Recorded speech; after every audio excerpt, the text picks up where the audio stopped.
So ayan mga kabakal, dito tayo ngayon at magbibigay ako ng tips or mga idea sa paggawa ng double deck mga kabakal natin dyan. Ayan sa mga new beginner, ayan mga kabakal natin dyan, bibigyan ko muna kayo ng tips. Tapos ang sa tutorial naman mga kabakal susunod sa ating YouTube channel mga kabakal natin dyan. Iisa-isahin ko hanggang sa part na matapos siya. Balang pinaka materialis natin dito mga kabakal, 2x2, 1x2, 3/4 by 3/4, 1 by 1 mga kabakal natin dyan. At ang pagkakabit ng pinakadugtungan niya mga kabakal natin dyan, i-tutor ko sa ating YouTube channel. Bali dito meron akong gamit na 1 by 1, 3/4 by 3/4 naman yun mga kabakal. Ayan. At yung pull out niya, pakita mo.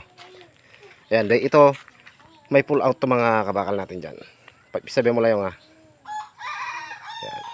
Ayan yung mga pull out ko.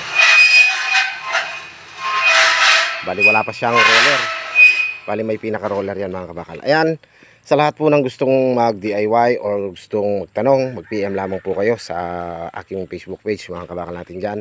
Aldrin Lawan, pangalang Aldrin Lawan. At saka sa lahat ng gustong mag DIY, ayan mga kabakal natin dyan, pwede rin kayo magtanong or tanong sa mga idea tungkol sa ating mga materyales at saka sa presyo. Thank you and God bless.